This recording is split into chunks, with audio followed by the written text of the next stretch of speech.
dybere vand. Solen står jo højt i dag, så selvom der er koldt, så er der faktisk en behagelig temperatur deroppe fra. Og sådan nogle dage her, hvor man er alene ude, det er jo dem, der er sjove, synes jeg, hvor man er alene på vandet. Ingen andre både, masser af plads. Så lad os se, om vi kan få en af de helt store.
Det var ikke mange kast på ny plads.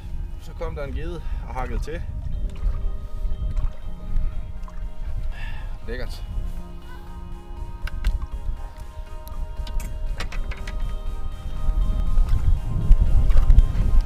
Fuldstændig aldeles. 3 kast på ny plads.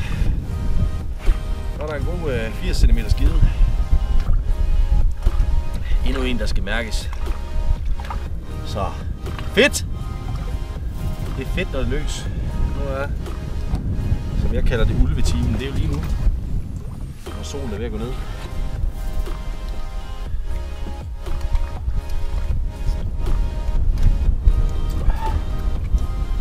Fin afkrogning. De er sgu flot, hva? Det er flot.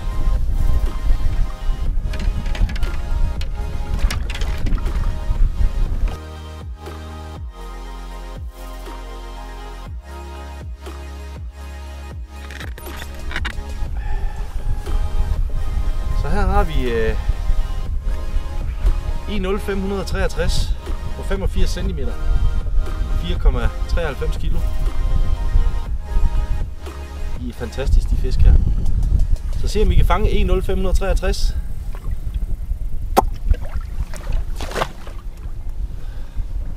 Fri af den. Så tager vi en mere. All round. I forhold til avn, så er min favoritavn, det er altså curly tails. Det må være nummer 1. Det er i hvert fald der, jeg har mest succes. Men man kan få shots, man kan få jerkbaits, man kan få blink, man kan få spinner, man kan få you name it. Men jeg er altså en sokker for curly tails. Det er lækkert. Og fordi jeg synes, avnen er lidt af det gode ved den, det er, at bare ved almindelig indspænding, så har man en avn, der faktisk arbejder af sig selv, uden man skal gøre ret meget mere end bare at trække ind.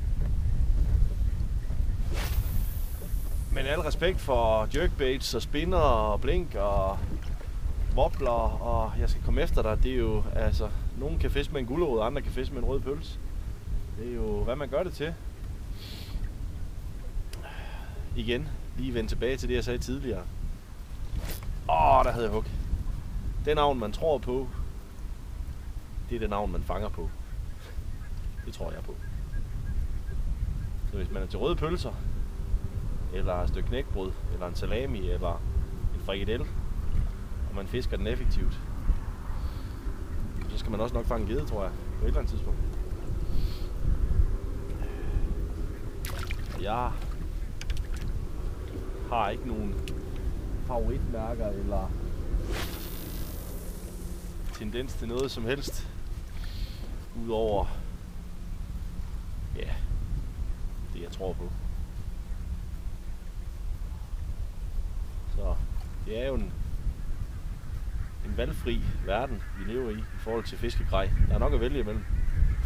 Og nu igen. Og hvis skeden er sulten, så hugger den jo på hvad som helst.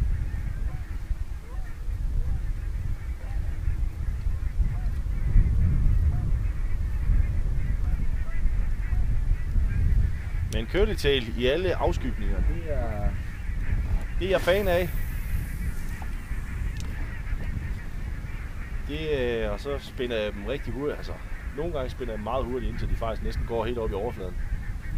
Andre gange, hvis der er gråt og dårlig sigtbarhed i vandet og sådan nogle ting, så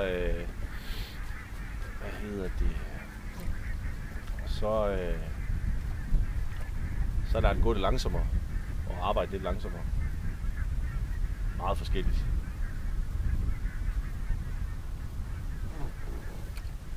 Men i dag, på en høj solskinsdag i januar, med lækkert vejr, der har det været hurtig indspænding.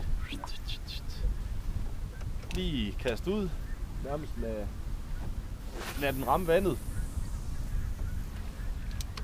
og så begynde at spænde hurtigt ind.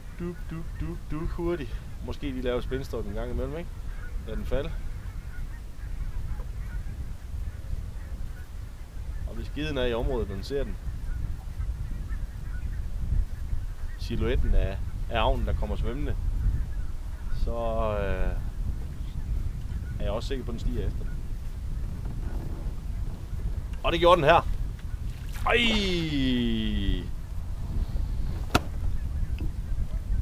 Ja, hvordan det er den?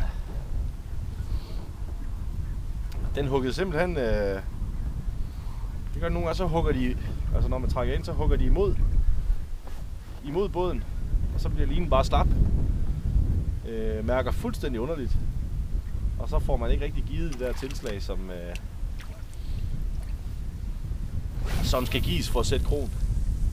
Og det gjorde jeg ikke her. Der huggede den mod mig med høj fart, og linen blev slap. Jeg tænkte, hvad sker der? Er det bunden, eller hvad er det? Jeg fik ikke givet modhug. Men det var en gede. Det var faktisk nummer E562.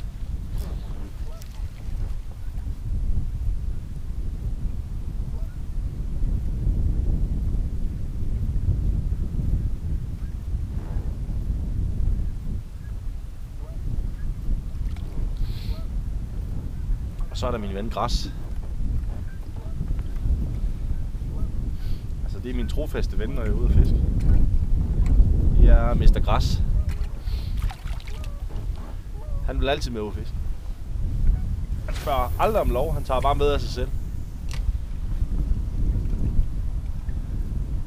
Skal vi lige have E0562. Lige nu der ligger jeg på... Ja, jeg driver ikke ret meget. Der er ikke ret meget vind, så jeg driver fra en skrant fra 1 meter ned til 2,5.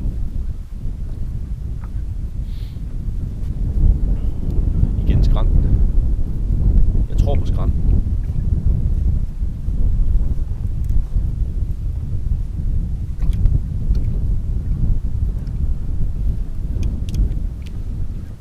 Spørgsmålet er, om geden tror på det samme. Eller geden egentlig bare er pisse ligeglade med alle vores teorier. Så det er bare noget, vi begynder at digte oven i vores egen hoved. Men jeg tror, at de gode fiskere, dem der kan finde ud af det og fanger den ene store fisk efter den anden, der har man simpelthen et mønster i, hvor man fisker hen. Og fisker selvfølgelig med en avl, man tror på. Klart.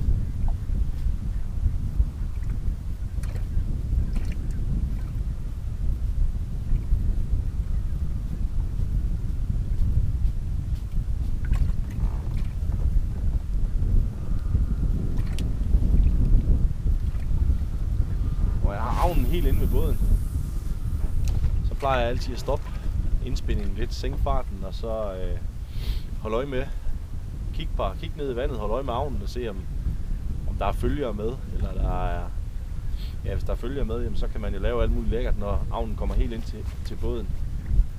Så kan man jo lave spindstop og stå og hoppe og danse med den, og tit og ofte har jeg fanget fisk helt inde ved båden i et spindstop.